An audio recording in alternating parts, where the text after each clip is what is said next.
You're welcome back. This is Newsfile. It's your most authoritative news analysis show. And here on Newsfile, we put Ghana first. And there are loads of messages that you have sent on the first issue that we have discussed. That took us 2 hours plus, but it was worth it, as most of your messages suggest. So since we are moving on, can I look at just a few of your messages on the first issue so that we can continue with all the other issues that we have? It does look like we may be able to deal with the Bank of Ghana matter and not get to the RTI. If we don't get to the RTI, I'll give Esan Kuma the opportunity to say what he expects of you, the MPs, for as long as it has been late. Right. Now, this message from Nana Hesse Ojiri in Dansuman, he says, when you listen to the NDC, clearly the agenda is misplaced. They talk of base in this sophisticated world with drones and other equipment. Americans military do not need a base to operate. It was sad when I heard Esiedun Ketia say that the American soldiers will come and, okay, I'll not repeat that. Thank you. Cecil Cole, I think I was opening your message. Yes, he says, our government has literally sold our peace of mind to the ruthless people. Those who sign this frivolous document probably have assurances from the US that their families will be flown or have been flown out, whilst innocent Ghanaians will, these comments, please, can we keep them within some bounds of decorum? Right.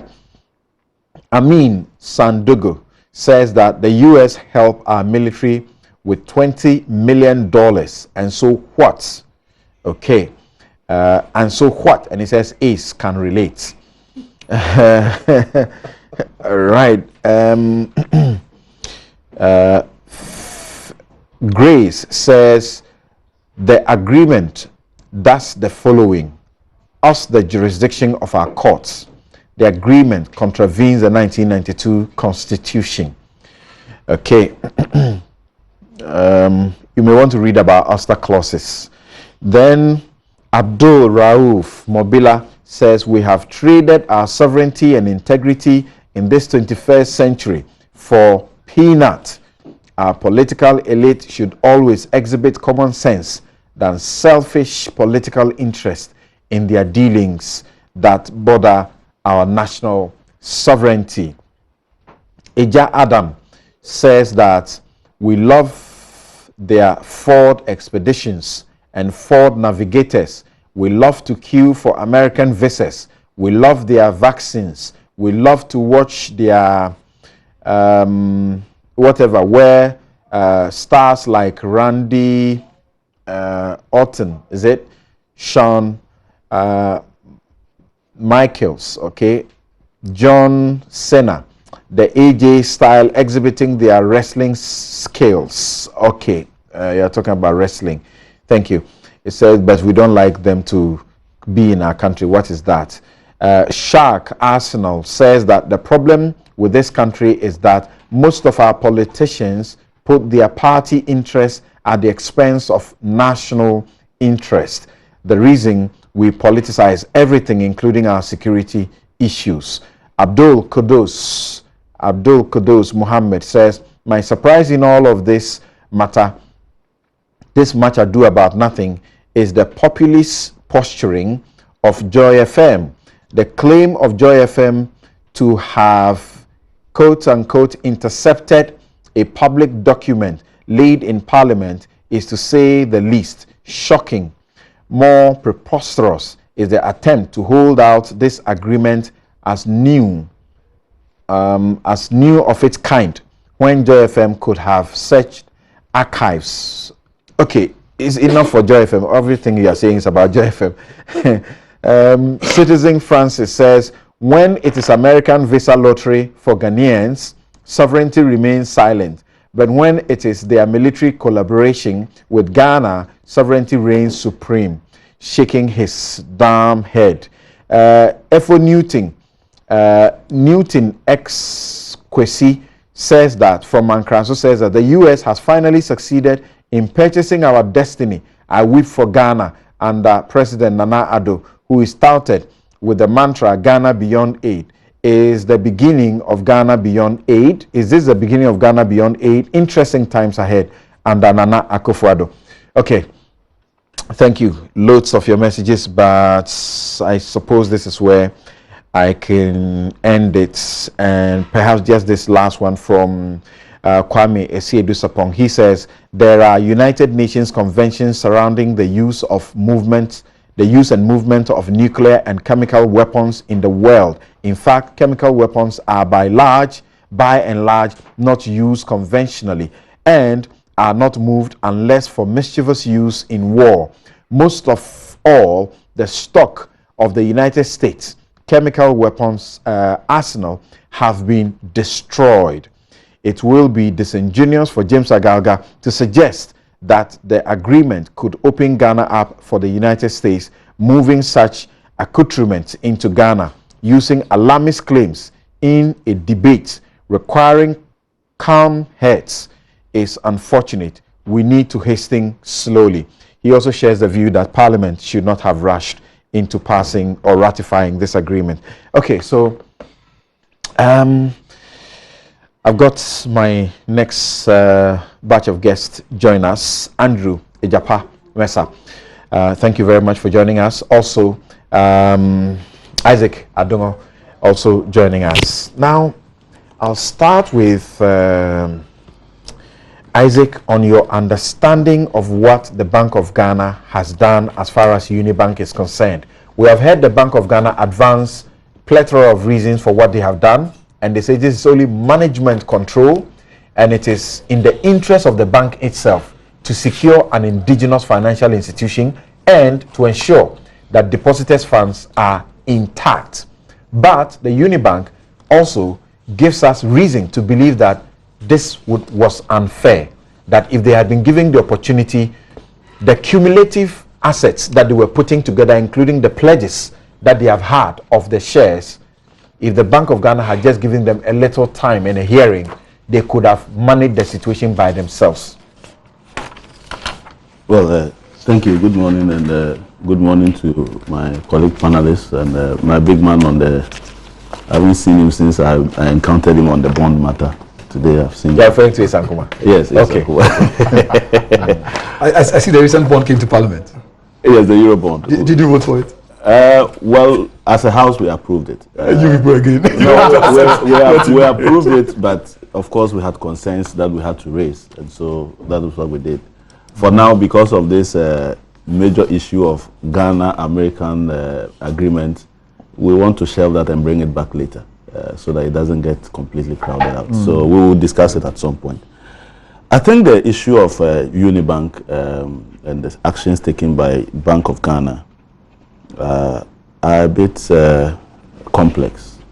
I say complex because Bank of Ghana has the mandate to ensure that the financial system operates seamlessly and to ensure that there isn't the potential of challenges in one bank creating a bigger problem for the entire banking sector. And so that is an action that has to be taken in order to protect that.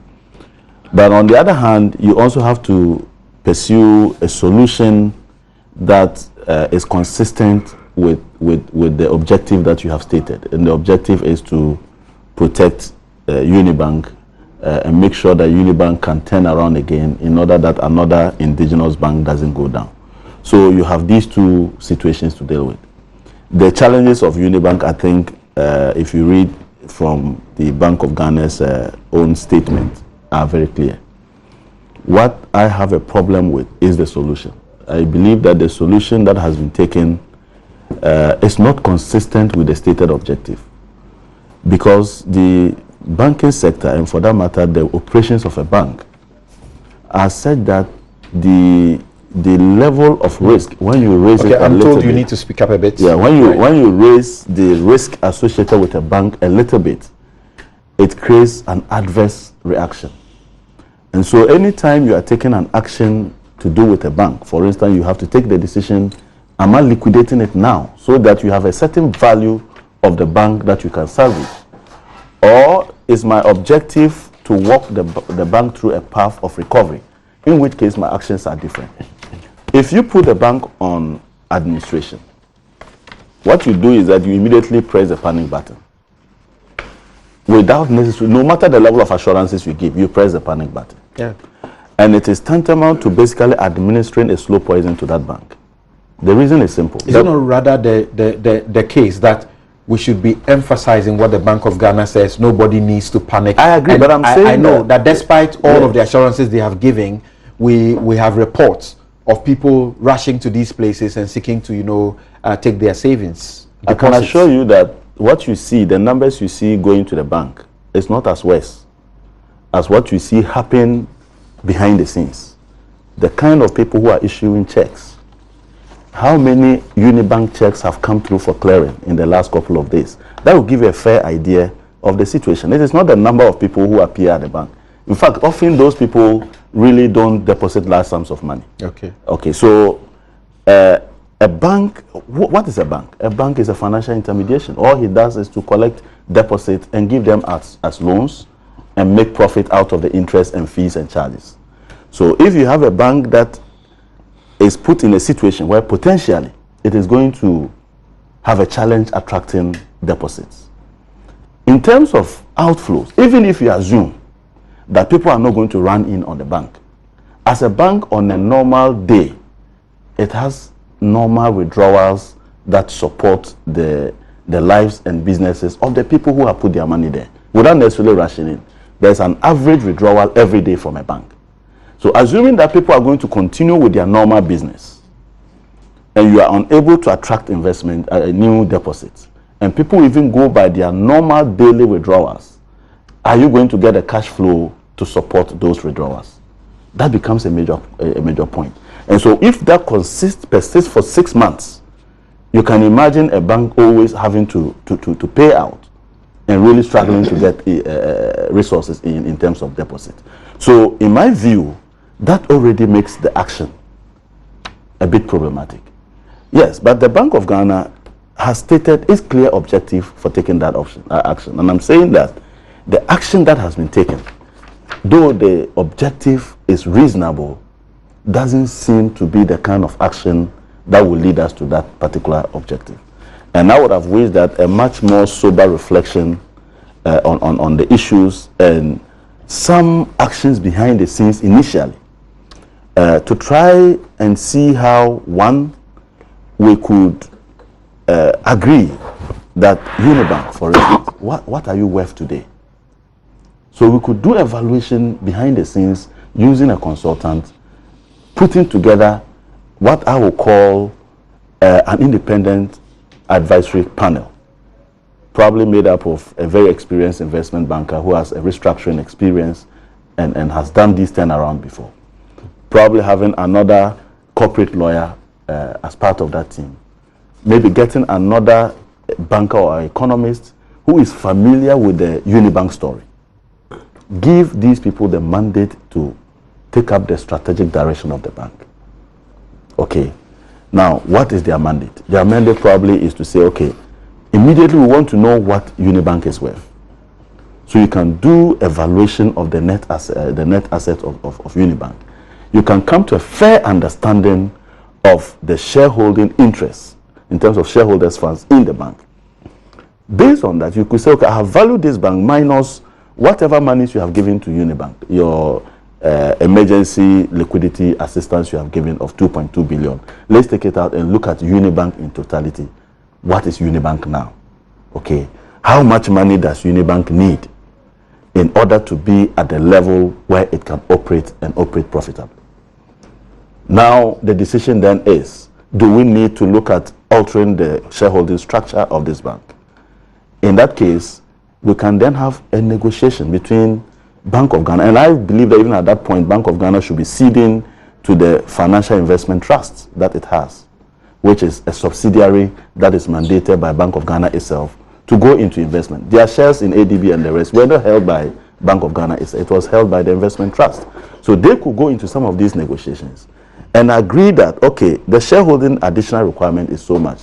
Bank of Ghana, can you cede your 2.2 billion to that investment trust to use as part of its shareholding of that bank? Okay, what is the additional shortage, if any, that needs to come in? Are shareholders able to bring in some additional money? If they cannot, we can negotiate how we can get somebody to support bring in some money. These can be done without necessarily the public view and without necessarily pressing the public button. Now, when you have done that, you cannot take the decision that, okay, now this bank is a new bank with a new shareholding structure. How do we proceed to restructure and rebuild this bank? In fact, the UniBank brand itself has suffered because there are a lot of major clients that have pulled out because they were aware of some of the challenges. So you need to do a kind of rebranding. But then that gives the Bank of Ghana a mandate through the trust to engage in appointing professional board of directors to run this business over a period of time. And when this business is run, you are able to rebrand UniBank, you are able to reposition it. In fact, the rebranding could even mean changing the name from UniBank altogether. From what you suggest, the alarm button, has been pressed, yes. And you cannot expect a survival. That's not the point. What I see is that the expected trajectory will be downward rather than a survival. Yeah. So what I'm proposing now is that, no solution is permanent. You've taken a solution. You don't need to let the solution run its full course if you see that already the impact that you are getting is contrary to what you expected. Okay. An immediate action can be taken. So within the 6 months that they've given themselves? You can actually take an immediate action now and put together an independent, you see, there's a level of mistrust. Don't let us run away from it. There's a level of mistrust between the governor and the Minister of Finance on one hand and the current shareholders of the bank. So any action taken by any of these will be seen with lack of goodwill. Okay. And so we need to have that independent team put together and mandated as a national rescue plan to deal with this bank. And I believe that if we do that and a proper negotiation is carried out behind the scenes, KPMG can be given a different role. The role is go in there and ascertain the numbers. Do a proper audit of this organization. I think you have stated that before. So let's hear from Andrew. Now, we know that we have been giving the history of this bank, which had been part of a number of banks that were, getting into crossing the red line, and they were giving instructions as to how to get out of this situation and not get to this point. And we're told of the support that came in. He mentions the 2.2 billion, right? Yeah, from Bank of Ghana. And, as it were, loans that ought not to have been given. It looks like they ought to have pulled the plugs on that. They seem to have been continuing that, even though they still had difficulties. Do you believe that what UniBank suggests would have been the proper approach? Still giving them some time and looking at what they had made available by way of, asset available by way of the shares that have been pledged, and all of that put together would have been able to save a situation like this. And we know, as he suggests, this particular announcement has dire consequences, predisposes the bank to collapse rather than survival. Well, I guess good morning is appropriate to your good self, my learned senior, of course, Mr. Baku, and my very good colleague, friend of mine here, Albert Adongo. Isaac. My apologies. Yeah. These decisions obviously are not taken lightly at all. And Bank of Ghana, I would assume, may have considered all the factors before arriving at the decision that they did. Because if you see the statement that they issued, some opportunity had been given to UniBank to, as it were, redeem themselves. You know, some critical steps have been taken by the Bank of Ghana to try and save the bank. They had given them ample time to resolve their capital adequacy issues and also their risk assets portfolio and all that. But the situation seemed to be getting worse and worse. It wasn't getting any better. And so they had to do what they did to save the situation. See, Adongo here has articulated fine points. But it's surprising to me that at the time that the issue came out, these points were not articulated. Of course, there are several ways of handling these things, and maybe Bank of Ghana may have acted in a manner that is not acceptable to him. But when we draw political lines into it and get a headline that I'm not sure he has done that this morning. No, right? I know. He hasn't done that, If it right? goes, I will defend Okay. it. I know what to say about You it. see, so it's not a big problem. it's the changing of the Well, positions. just a little time that's been added on for us, and we want to keep to that and finish up quickly. And I will need, when I bring Ace in, he's going to speak about RTI and then get out of this place, because Ace has a book signing, event to do this very afternoon, and I can imagine there are loads of people who are waiting to have him at this place. Go ahead, yeah. So you recall that in the immediate aftermath of this announcement, prior to the military cooperation agreement taking over the headlines, the UniBank story was the one that was trending, and people made comments.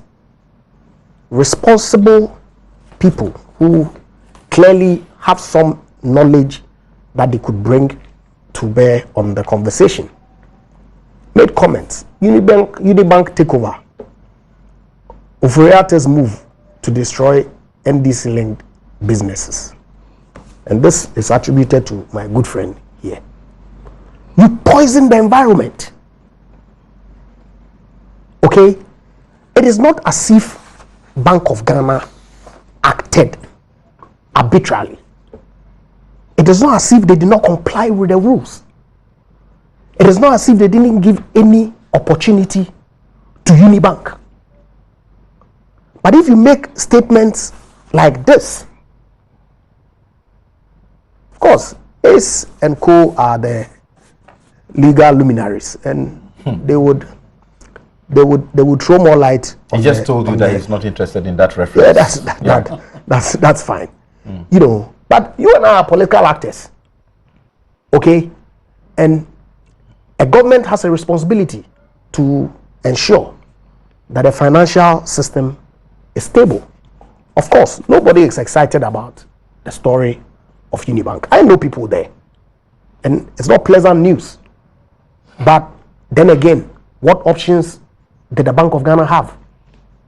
In any event, if the attempt or the interjection is to work to save the bank, I would rather think that we should all, as it were, support the Bank of Ghana, throw in our ideas that would enable them achieve the objective. Don't you think that there's than generally to make politics? Don't you think that, I think you can cut the politics, because he hasn't done that this morning. So No, we can but move on I'll without do it him. now when it comes No, to me. you have not been invited to do so. Now, when it comes Now- to me, I'll do it because I have to let him know why. I said Sorry. that, so- Yeah. Now, I'm asking, don't you think that there's generally some difficulty within the economy of sorts?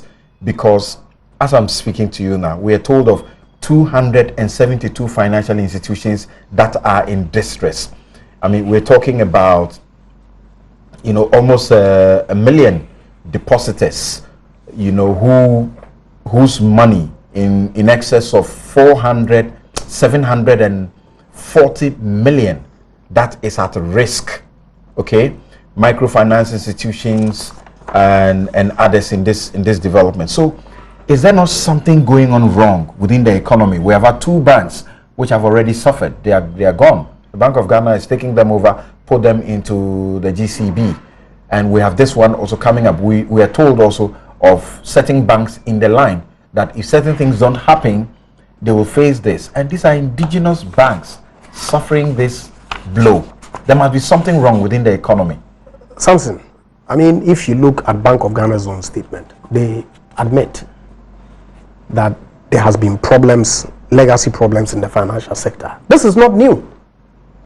And that there has been some laxity in the regulation of banks in this country for some time. Dr. Bamia kept prophesying this during the campaign. And that steps that should have been taken were not taken. Now, if we continue to sit aloof and not take action now, the situation is going to get worse and worse and worse. So they had to come in and close 2 banks under the arrangement that they did with Ghana Commercial Bank and Capital Bank and UT. Now, UniBank was in a similar situation. Of course, their situation was not as worse as the other 2 that had to be swallowed by Ghana Commercial Bank. And they gave them time, worked with them, rather than cooperate. Look at the statement and the kinds of things that they did. I'm not here to hold. I'm saying that if you listen to the financial analysts, they seem to suggest that UniBank was one of, or actually, indigenous banks in Ghana. If you took them, UniBank stood tall until these issues came up and was the most viable and promising bank. So even if such a bank is sort of going under, what is the guarantee that it is well? Well, I've seen a statement that is attributed to the second deputy governor of the Bank of Ghana, who clearly has indicated that there is no cause for alarm because the other banks that had issues with capital adequacy ratio, their issues have been largely resolved, and that, of course, there ought to be some continuous monitoring to ensure that they do not slip into the levels that UniBank has gotten into. And so I would not be panicking in that regard that several other banks stand a chance of failing. The UniBank situation is pretty unique. And if you look, unless of course the Bank of Ghana statement that was issued can be said to be questionable. And I do not have any basis to doubt the authenticity of the things that they put in the statement. Okay. If banks have been misreporting, clearly, these are the consequences that are going to come out of them. Yeah. Kweku, you have been, saying that you have problems because of the indigenous banks suffering in this regard. How do you appreciate what is going on, and what do you think should be done? The Bank of Ghana said that UniBank persistently suffered liquidity shortfalls and consistently breached its cash reserve requirement.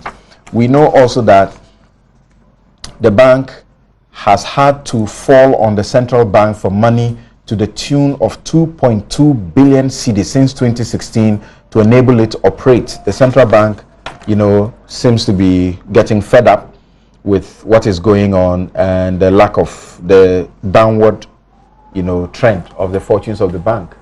Yeah, very unfortunate situation. You remember the first time we discussed it here, I thought everything should be done by government and the central bank to do something about UniBank, rescuing it and keeping it intact as an indigenous bank.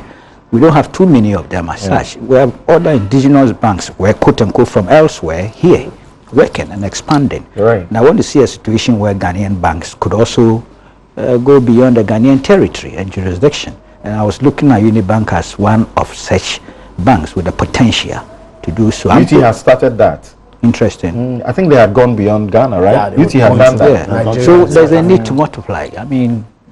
Create more indigenous Ghanaian banks that could go out there and compete. I have a feeling, this Bellstar, the pledging of shares, Bellstar. It appeared to me that was the preferred option of UniBank and those who wanted to help it.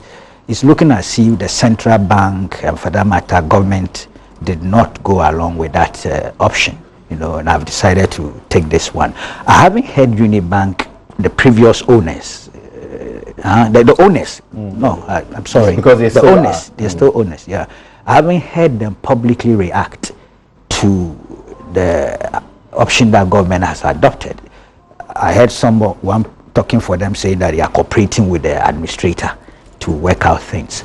So I don't know what their reaction is, but I would have, and I'm not good at these things, let's be honest, I'm very limited. Their reaction, we understand, is cumulative to the point that, look, we had these pledges of shares in our favor amounting to so much, and we had so much in asset and other monies elsewhere. And if you put everything together, we had the ability, if we're giving a little time, and if the Bank of Ghana agreed with us, we had the ability to, take our own shock and manage the situation. Well, without much knowledge, I'm instinctively inclined to go along with their option. I thought that would have been a better option.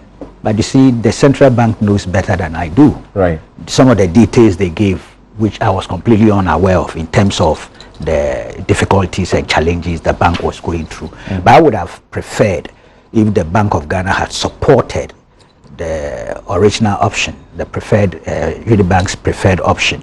So that's what with all the ignorance and lack of knowledge and information, my instincts tells me that the best option was for the Bank of Ghana to have gone along with the pledging of the shares and give it a try. That's the way I see things. Yeah. Okay. Just minutes, and I'm not bringing Ace on this. He's not going to comment on this issue. Okay. Yes, I understand. He declines to. I understand. Yes, good reason for I've that. forgotten about that. Now, I want you in maybe 1 minute or two each, clearly look at depositors and persons who are associated with this bank and the Ghanaian, populace in general, and tell them what you think will save this bank in particular. Yes.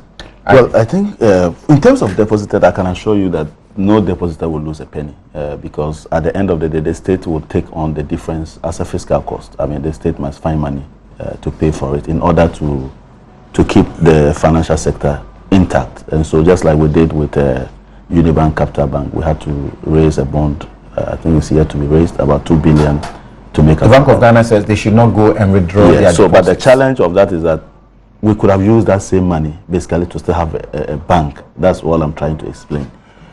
In my view, the challenge is that you've already pumped in 2.2 billion. Okay. If there's a proposal that can generate that 2.2 billion, but it will stay in the bank, that can change the dynamics of the bank completely.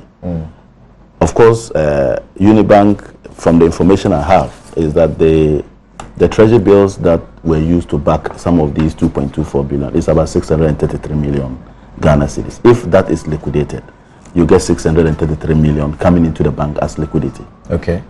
The amount of government-related projects that they finance through other third parties, for instance, contractors and the rest, amounts to almost 820. We talk about 619 million plus another 277 million. So almost 840 million. Government has paid 420 million of that. So the balance, if it is paid, adds another level of liquidity. The bank is also willing to liquidate its own foreign reserves of about 190 million, close to 120 million. Now, all these are monies that technically, if you were liquidating, should be going to pay the 2.2. But since Bank of Ghana has already put in there and is willing, if it's willing to allow these monies. Now, the issue of the pledges is to the effect that those shareholders are willing, if Bank of Ghana would approve, to disinvest in ADB. In other words, to sell their stake in ADB and bring that money to become shareholders in UniBank. That would immediately pump in almost 720 million Ghana cedis. I believe that with all of that, you see, the infractions on the law have their own penalties, and they must be treated as such. Nobody is saying that if UniBank was misreporting or doing something wrong, the infractions should not be punished. But what we are saying is that while punishing the infractions, we should be seeking to preserve that bank. Thank you. And I'm thinking that there would have been enough resources, but Bank of Ghana could have stepped in with some of the solutions that are provided and manage that process of bringing in these funds managing them, and eventually seeing how it will go. But I just wanted to make a little comment. There is a general problem of the Ghanaian local banks. And I want to say that the challenge with our local banks is that, one, these banks don't attract the cheapest of deposits. Check, almost about 50% of the deposits that are in the banks are not demand deposit. In other words, people just put money and say, anytime I can come and draw, so you can generate loans out of them. They are expensive fixed deposits. Okay, so their cost of capital is already very high. Okay. Now, they don't also attract the elite businesses that are risk-free. The elite businesses that are risk-free are being swarmed around by the international banks. Okay. So the local banks have had to now deal with our Ghanaian risky SMEs. So you see that our local banks really have balance sheets that are completely different from what you find in the international banks. And so the, if you want the to general support complaint SMEs, about our lack of savings culture. Dr. Charles Rekubrube talks about impassive bank. That is happening particularly with the wealthy around town.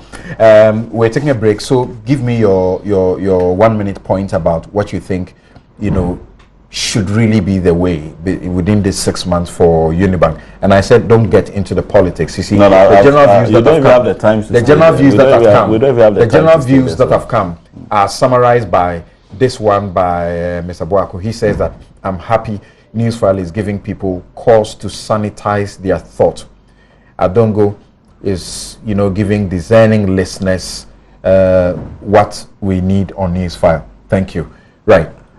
Yeah, I agree that Bank of Ghana should do whatever it takes to save Ghanaian indigenous banks. And I guess that informed the decision not to liquidate UniBank immediately, but to appoint an administrator to manage the affairs of the bank, to bring it back to some level of stability, so that it can be given back to the management and shareholders of the bank. I think it's a decision that we need to support, and I would urge, that whatever it takes that needs to be done to ensure that UniBank doesn't go down, because that clearly is the sentiments that have been expressed by many people, and also persons around this table who have spoken to the issue. Thank you. And that we'll take a break here. We'll return for some 5 minutes, and you'll hear on the RTI. We'll be right back.